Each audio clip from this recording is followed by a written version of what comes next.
Today, I'm going to share a story that I've kept to myself for many years. This story is one that haunts me, yet oddly, it also brings a strange kind of comfort. I live in Alabama, but my family roots run deep in Ireland. Since I was 5 years old, my grandparents have been filling my head with stories of the fae from Celtic legends, leprechauns, changelings, fairies, and the subject of this tale, the Banshee. I believed my grandparents' tales wholeheartedly until my teenage years when I began to grow up, or so I thought. As you've probably guessed by now, there came a time when I was forced to see that I was wrong. It was the night before my high school graduation when everything changed. My grandfather passed away due to a heart attack, and suddenly, the legends I dismissed became very real. Needless to say, I didn't make it to my graduation ceremony. Instead, I stayed with my grandmother to keep her company. She was understandably heartbroken, and I felt it was my duty to be there for her. That night, about 5 hours after my grandfather passed, I decided to sneak out to the front porch of my grandmother's rural home for a quick cigarette. Everyone else was sound asleep. The night was cold, the air crisp and clean, illuminated only by a dimly lit full moon. As I took my first drag, the reality of the situation hit me like a ton of bricks. Tears streamed down my face as I thought about life without the man I grew up loving. All the memories flooded back, each one like a tidal wave crashing against the shores of my mind. It took me a while to calm down, but eventually, I managed to pull myself together. Just as I started to feel a sense of emotional release, I heard the most bone-chilling scream I've ever heard in my life. My head darted around frantically, trying to locate the source of the sound. In the low light, I spotted a splotch of paleness not far from the house. It was a long, flowing white dress. As I scanned upward, I could see strands of long black hair dancing in the wind, partially obscuring the face of a mysterious woman. One word came to the forefront of my mind as I desperately searched for an explanation: Banshee. The sight of her sent shivers down my spine. But that wasn't all. Standing next to the woman was another figure. As I focused my eyes, I could clearly see that it was my grandfather. He was right there, just meters away from me, even though he had been taken away by the ambulance hours earlier. He gazed longingly toward the house, while the woman stared off into the distance. I watched them, petrified, for what seemed like an eternity. The Banshee suddenly turned her head and locked eyes with me. My heart seemed to stop as the details of her legend came rushing back. The Banshee was said to be an angel of death, appearing to signify the passing of someone. Some legends even claimed she could take lives. A few seconds later, she unleashed another unearthly scream as my grandfather raised his hand to bid me farewell one last time. Then, as suddenly as they had appeared, the two figures vanished into thin air, leaving me alone in the darkness. After that night, my perception of the world was forever altered. I realized that the world we think we know is far stranger than we can imagine. This event marked the beginning of what I strongly feel will be a trend in my life. I have an inkling that my future holds many more bizarre encounters. In fact, I've already experienced a few more. Let me take you back to that night in more detail. My grandmother's house was nestled in the rolling hills of rural Alabama, far from the hustle and bustle of city life. The house itself was an old, charming two-story farmhouse, with a wraparound porch and large, welcoming windows. It was the kind of place where you could feel history in the walls, every creak and groan telling a story of its own. As I stepped out onto the porch that night, the wooden boards creaked under my weight. The cool night air was a sharp contrast to the warmth inside. I leaned against the porch railing, taking in the peacefulness of the countryside. The sky was a canvas of stars, each one twinkling like a distant promise. The moon hung low, casting a ghostly glow over the landscape. I took a deep drag from my cigarette, letting the smoke fill my lungs before exhaling slowly. The gravity of my grandfather's death was finally sinking in. He had been a pillar of strength in my life, always there with a kind word or a piece of advice. Losing him felt like losing a part of myself. Tears welled up in my eyes as I remembered the stories he used to tell me about the Fae. He had a way of making those legends come alive, his voice full of wonder and mystery. As a child, I had hung on his every word, believing every tale he spun. But as I grew older, I had dismissed those stories as just that, stories. Now, standing alone on that porch, I wasn't so sure. I wiped my tears away and took another drag, trying to steady my emotions. That's when I heard it, the scream. It was a sound that cut through the night, sharp and piercing. My heart raced as I scanned the darkness, my eyes straining to see in the dim light. And then I saw her. The woman in white stood motionless, her long black hair billowing in the breeze. She was both beautiful and terrifying, an ethereal presence that seemed out of place in the mundane world. As I stared, I realized that she wasn't alone. My grandfather stood beside her, looking as solid and real as he had in life. I wanted to call out to him, to run to him, but I was rooted to the spot, paralyzed by fear and disbelief. The Banshee's eyes locked onto mine, and a chill ran through me. Her scream echoed in my mind, a sound that seemed to carry with it the weight of centuries. I knew then that this was no ordinary encounter. This was something ancient, something powerful. My grandfather raised his hand in a gesture of farewell, and I felt a lump rise in my throat. This was his way of saying goodbye, of letting me know that he was at peace. The Banshee screamed again, and then they were gone, vanished into the night like mist. For a long time, I stood there, trying to process what I had seen. The cigarette burned down to my fingers, forgotten. Eventually, I went back inside, my mind reeling. I didn't sleep that night, haunted by the memory of the Banshee and my grandfather's ghostly farewell. In the days that followed, I struggled to come to terms with what had happened. I confided in my grandmother, telling her everything I had seen. She listened patiently, her eyes filled with a mixture of sorrow and understanding. She believed me, which was a comfort, but it didn't make the experience any less unsettling. Life went on, but I was changed. I found myself more attuned to the world around me, more aware of the unseen forces that might be at play. I began to read more about the Fae, delving into old books and manuscripts, trying to understand the nature of what I had witnessed. The more I learned, the more I realized how little I knew. Years passed, and the memory of that night faded into the background of my mind, but it never truly left me. I moved on with my life, went to college, started a career, but the sense of the supernatural remained a part of me. I had a few more encounters over the years, each one reaffirming my belief in the strange and the otherworldly. And one such encounter happened when I was hiking in the Appalachian Mountains. It was a beautiful autumn day, the leaves a riot of red and gold. I was alone on the trail, enjoying the solitude and the crisp mountain air. As I reached a secluded clearing, I heard a faint, melodic singing. It was a hauntingly beautiful sound, and it drew me in.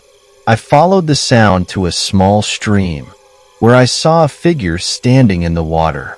It was a woman, her long hair flowing like a waterfall. She wore a simple, white dress, much like the Banshees, and she seemed to glow with an inner light. As I approached, she turned to look at me, and I felt that same chill run through me. This was no ordinary woman. She was a Fae, a creature of legend, She smiled at me, a knowing smile, and then she began to sing again. The sound was mesmerizing, filling me with a sense of peace and wonder. I stood there, entranced, until she finished her song and vanished into the trees. These encounters have taught me to keep an open mind, to embrace the mysteries of the world rather than fear them. I've learned that there is so much more to life than what we can see and touch. The legends my grandparents told me were not just stories. They were glimpses into a hidden world, a world that I am now a part of.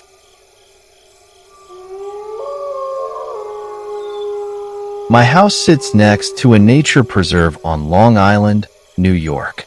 It's a picturesque location, surrounded by towering trees that sway gently in the breeze and an array of wildlife that adds an enchanting charm to the place. Living alone here most of the time offers a sense of tranquility, a retreat from the hustle and bustle of the city. My girlfriend, Mia, visits often, but she lives in the city and can't always stay. However, I can't say I live completely alone. I have two loyal German shepherds, Tate and Moose, who are not only my companions but also my protectors. They sleep downstairs by the back door, always on alert, their keen senses attuned to every sound that the night brings. Last week, for 3 nights in a row, I woke up to the sound of them barking ferociously at the back door. The first night, I groggily peeked through the door window into the yard, but it was empty, the moon casting an eerie glow over the silent landscape. I shrugged it off, thinking maybe a deer had wandered close or a raccoon had rummaged through the trash. The second night, their barking was more insistent. I actually went outside to the patio to look around, feeling the cool night air prickling my skin. The woods loomed dark and silent, but there wasn't anyone there. The third night, when the barking started again, I knew something wasn't right. Someone or something was creeping around my property every night, causing my dogs to go crazy. Determined to get to the bottom of it, I decided to take Tate out to investigate. Weirdly, as soon as we stepped outside, he seemed more calm, like he knew his territory was safe with me by his side. He wasn't barking at anything in particular. We walked around the backyard, the grass damp with dew under our feet. The moon hung low, casting long shadows that danced as we moved. The tree line to the woods seemed to beckon us, a dark and mysterious edge where light met shadow. Tate started pulling on his leash as we approached the tree line, his nose twitching and his ears perked. He began barking again, this time with a sense of urgency. I peered into the darkness, my heart pounding. What was out there? Obviously, I couldn't see too far into the woods as it was nighttime, so I let him lead the way. If someone were trespassing on my property every night, the best way to scare them off would be having my dog chase after them. Tate kept pulling and barking as we ventured deeper into the woods. The air was thick with the scent of pine and earth, and the only sound was the crunching of leaves and twigs underfoot. I was starting to lose my breath just trying to keep up with him. He seemed to be really locked into something specific ahead of us. My flashlight beam bobbed and weaved through the dense underbrush, illuminating glimpses of gnarled tree trunks and low-hanging branches. Then, abruptly, Tate stopped pulling and barking. He just stood there, his ears bent back in a defensive position. He suddenly looked scared, as if he were looking straight ahead at something. I tried looking ahead into the dark woods, but I could only see so much. There was this cracking of a stick or small branch a little ahead that confirmed there was a presence with us in the woods. My heart raced, and I felt a chill run down my spine. What could it be? I took this as a time to call out. Whoever's out there, you need to stop trespassing on my property. If you don't, I'll either unleash my dogs on you or call the police, whichever I feel necessary to do. My voice echoed through the trees, But there was no response, just another crunch of a twig or stick being pressed into the ground by something, once again confirming there was someone or something standing maybe 10 yards away. I whistled to Tate to follow as I turned us around and headed back to the house. Tate kept looking back every few seconds, his body tense. I'd have to pull him forward just to keep us moving. But then I heard a footstep close behind us, and Tate started to growl and bark again. It was now that I truly started to feel threatened. The woods felt like they were closing in. Every shadow seemed to move, and the silence was deafening except for the sound of our breathing and Tate's growls. I didn't have my phone on me. I didn't have my flashlight. My only sense of protection was Tate. Then there was this sound. This unexplainable sound. It was this clicking type noise mixed with this humming sound, almost like a giant bug. Tate started going crazy again. He was barking and pulling, but I held him back. I kept looking at what he was trying to lunge towards, and I finally saw something. There was a set of glowing eyes, only the eyes were set very high off the ground, not down low like from a cat or raccoon. The eyes were a haunting, luminous green, staring right at us. They seemed to pierce through the darkness, unblinking and eerie. My mind raced with possibilities. What kind of animal could this be? But deep down, I knew it wasn't any animal I'd ever encountered. The eyes moved slightly, and the clicking noise grew louder. Tate's barks were frenzied now, a mix of fear and aggression. I started to run back towards my house, my heart pounding in my chest. The forest seemed to close in around me, the trees becoming twisted and menacing. The light from my back patio shone like a beacon through the trees, guiding me back. I made it through the tree line and into the backyard, feeling a wave of relief wash over me. I ran Tate to the back door and let him inside, slamming the door shut behind us. I turned back to the trees at the opposite end of my yard and just stood there, listening and waiting for anything. The night was still. The only sound was my ragged breathing. A rustle in the bush made me turn my head about 20 degrees to the right. I saw a figure standing in the woods near the tree line. My patio light lit up the outline of the body somewhat. It looked like it had the shape of a humanoid-like figure, but it was crouched down, kind of hiding behind a little bush. The figure was terrifyingly strange. It had extremely long-looking arms in comparison to the rest of its body, and on the lower half of its face, all I saw was black, almost resembling a big, gaping mouth. The sight of it sent a wave of primal fear through me. I keep saying it because I knew what I was looking at couldn't be human. The figure shifted slightly, and the glowing eyes fixed on me again. I felt a chill run down my spine, and my hands started to shake. I went inside, shut all the blinds, and took my dogs upstairs to my room. My heart was still racing, and my mind was spinning with what I had just seen. I reported an unidentified creature in the preserve to the police. I gave my best description on the phone, and the woman on the other end asked me to call back if the person or creature were to actually enter my private property. Basically, calling the police was for my own peace of mind, but they didn't send anyone. I've been having my dogs sleep in my room with me since last week, and there have been no further sightings since. The house feels different now, the sense of safety and solitude shattered by that night. The woods, once a place of peace and beauty, now seem dark and menacing. Every creak and rustle sets me on edge, and I find myself constantly looking out the windows, half expecting to see those glowing eyes staring back at me.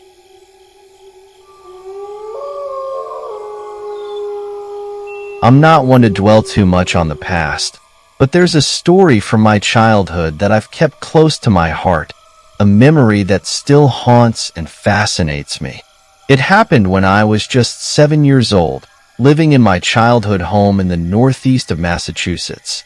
We were in a fairly urban area, which makes what I saw that night all the more unusual and chilling.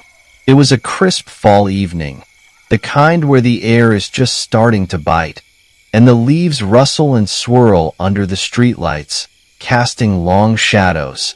My parents had just finished renovating our kitchen, and the house was filled with the excitement of new appliances and the lingering scent of fresh paint and newness.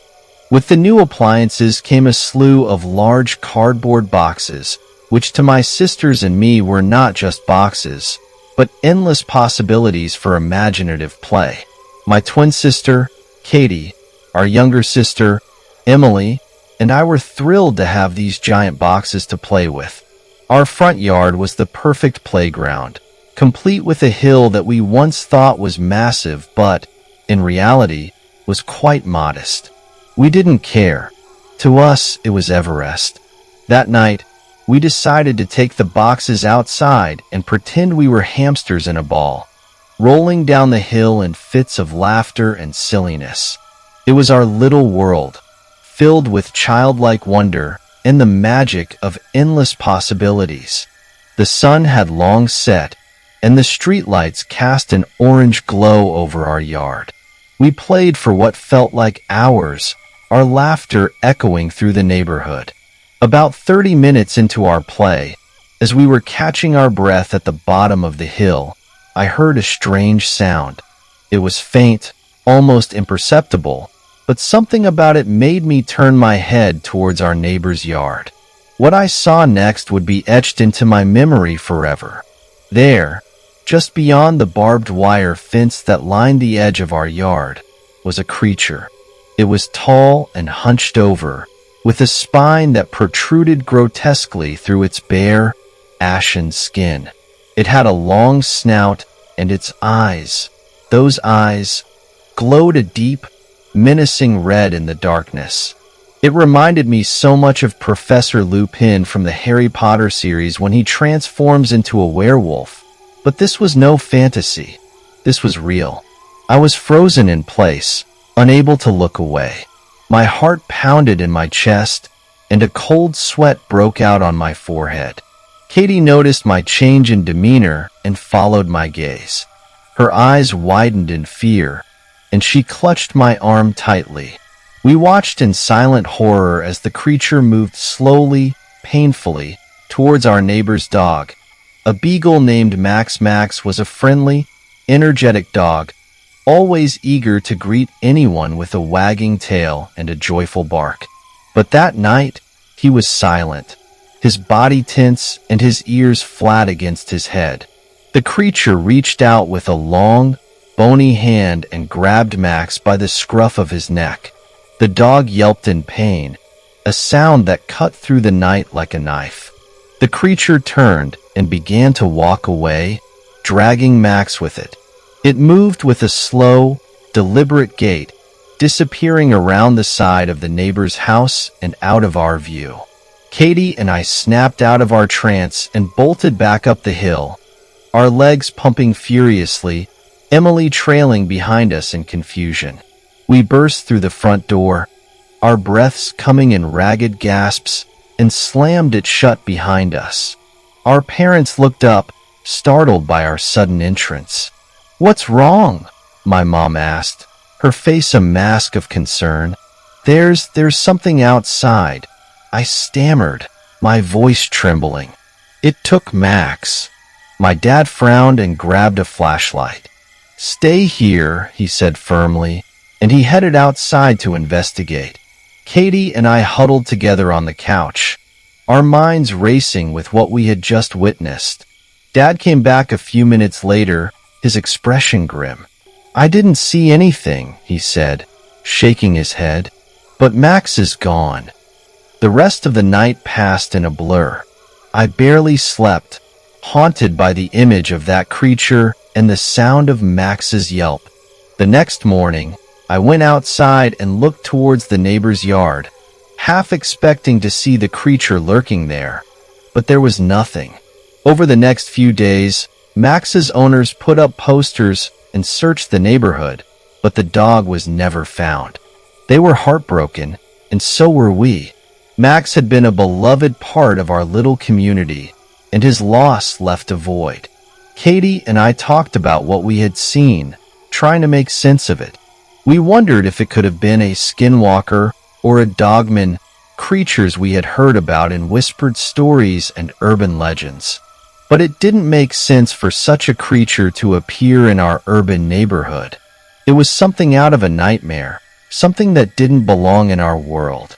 As the weeks turned into months, the memory of that night faded but never completely left me. I grew up, went to school, made new friends, and lived my life. But the image of that creature was always there, lurking in the back of my mind.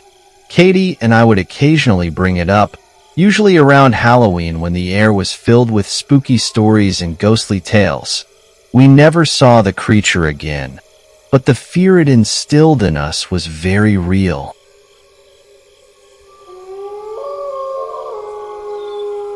It was about a year ago when I first met Tom, a fascinating man with a treasure trove of stories. He eventually became a good friend of mine, and over time, we shared many of our adventures from our military days. One night, as we sat on my porch with a couple of beers, Tom opened up about an incident that had haunted him for years. It was a story so chilling, I knew I had to share it with you all. Tom and I both have a military background, so naturally, our conversations often drifted to the exploits of our past lives.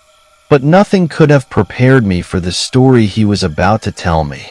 It all happened on a secluded military base located deep in the damp, dense forests of the Pacific Northwest. The base was so remote that the nearest town was miles away, and the only way in or out was by a rugged, narrow road that snaked through the mountains. Tom remembers the eerie silence that had settled over the base for at least a week before the incident. The usual chorus of birds and insects had gone quiet, and the air felt thick with anticipation. The personnel stationed there chalked it up to a change in seasons, or perhaps a migration of wildlife. But there were whispers among the soldiers of bizarre sightings, fast-moving creatures that no one could explain. The reports varied wildly. Some spoke of large eyes peering through the darkness, while others mentioned small, darting shadows.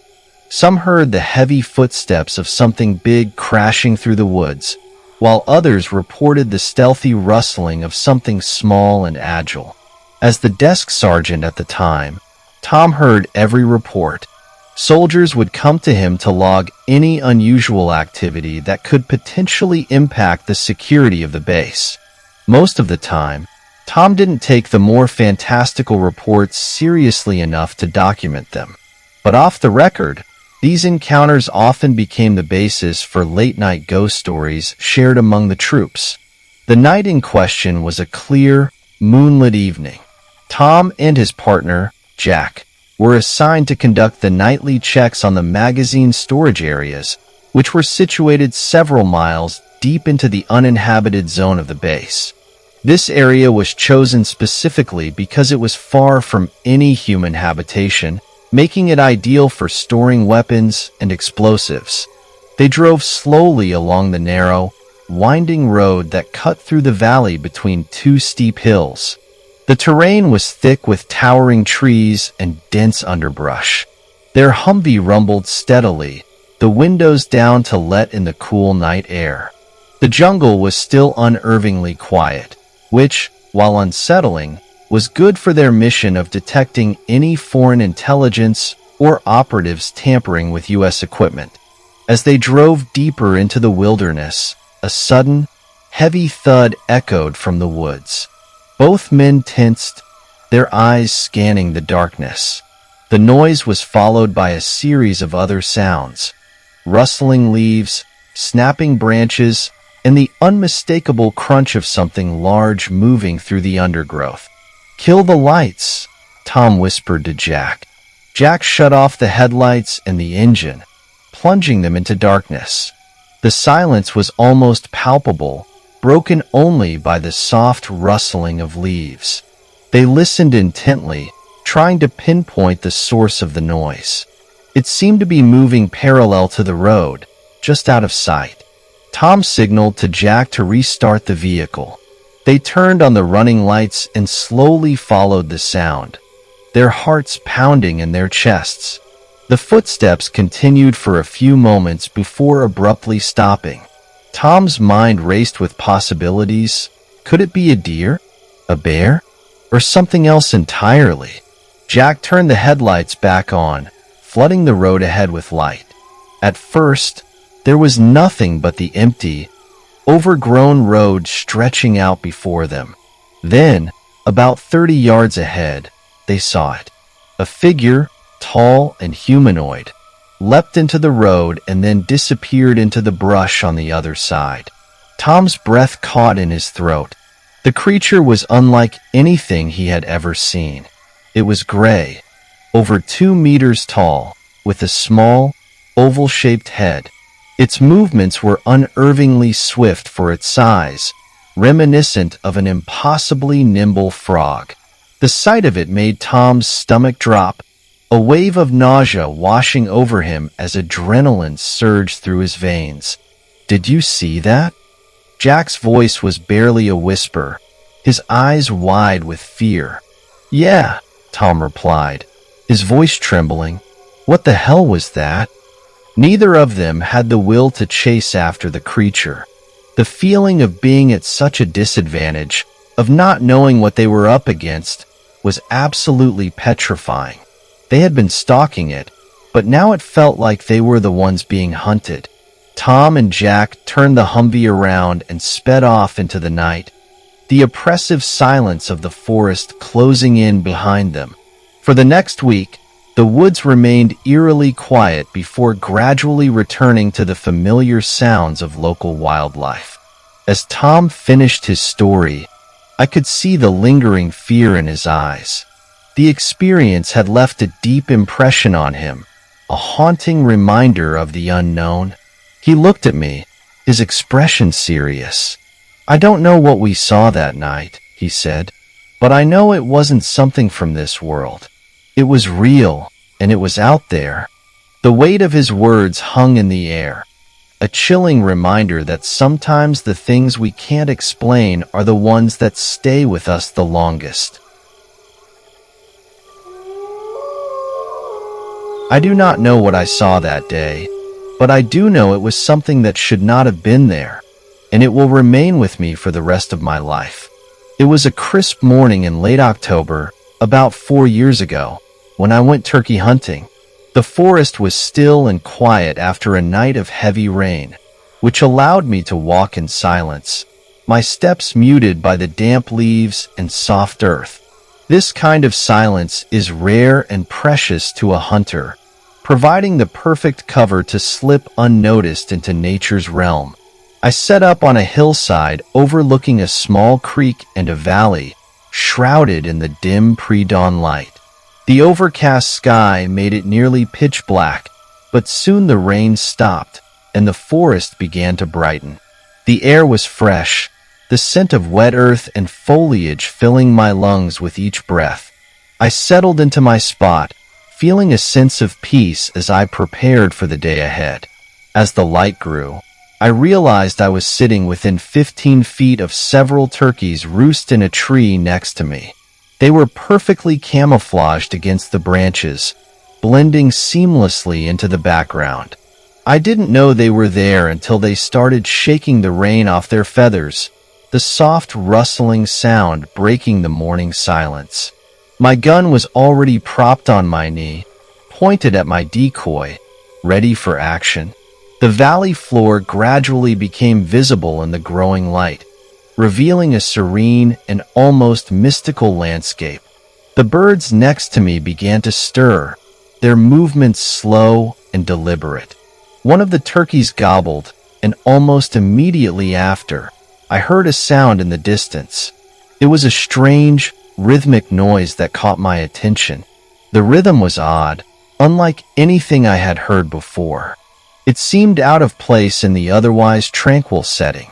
I could see down the valley to my right for a considerable distance, but to my left, another hillside rose, blocking my view. The noise continued, almost with a mechanical regularity, taking only occasional breaks. It was getting louder, and I soon realized it was coming from up the valley, in the direction I couldn't see. The turkeys in their roost next to me suddenly stopped gobbling and fell silent. An uneasy feeling settled over me. A few moments later, the forest was becoming quite bright, and I could see most everything around me. All of the birds in the tree flew down and hit the forest floor running. They didn't even glance at my decoy, which was unusual behavior. They acted as though something had spooked them. At first, I thought maybe it was me who had startled them, but then it occurred to me that the sound had stopped around the same time the birds took off. As soon as the turkeys were out of sight, the noise began again. I remained perfectly still, leaning against a large ash tree, my heart pounding in my chest. About a minute after I lost sight of the birds, the sound was becoming much louder and clearer. My first instinct was that another hunter was walking through the forest. However, to this day, I will never forget what I saw in the moments that followed. The noise, which had an almost steady rhythm, reminded me of the sound of footsteps crunching on dry leaves. There was not a breath of wind that morning, and I believed the valley might have been echoing the sound. A few moments later, I caught sight of it. About 50 yards to my left, coming into view at the bottom edge of the valley. At first, I thought it was a hunter in a ghillie suit, but upon closer inspection, I realized this was no human in camouflage. It walked upright on 2 feet, moving through the forest with an eerie, deliberate grace. When the creature reached the bottom of the hill I was sitting on, it stopped dead in its tracks and remained perfectly still. It was at this moment that I truly realized what I was seeing. When it stood still, it became nearly invisible against the forest backdrop, blending in with the foliage in a way that was almost supernatural. Time seemed to stretch on as I sat there, shaking uncontrollably. Fear gripped me, even with my shotgun propped on my knee, pointed in the creature's direction. What happened next terrified me to my core. The creature turned its head and looked directly at me. Its eyes locked onto mine, and for an uncountable amount of time, we stared at each other. It made no sound, did not move, only stared. I was in full camouflage, including a face mask, so perhaps it wasn't sure what I was. My hands were trembling so badly at this point that the only thing I could think of was to defend myself. I clicked the safety off on my shotgun. As soon as I did, the creature went into an almost crouching position, as if preparing to spring. The stare down continued, each second feeling like an eternity. I readied my shotgun, no longer afraid to move since it was clear I had been seen. When I positioned my left hand under the forearm of my shotgun, the creature sprang up, nearly causing me to pull the trigger. It continued its walk through the forest, its head turned to watch me. I kept my gun trained on it, my heart pounding so loudly I could hear it in my ears. I never pulled the trigger. Fear and disbelief paralyzed me. Eventually, I lost sight of the creature as it disappeared into the dense foliage. As soon as it was gone, I jumped up and ran back to my truck, not stopping once to rest. My legs burned, and my lungs felt like they would burst, but I didn't dare slow down.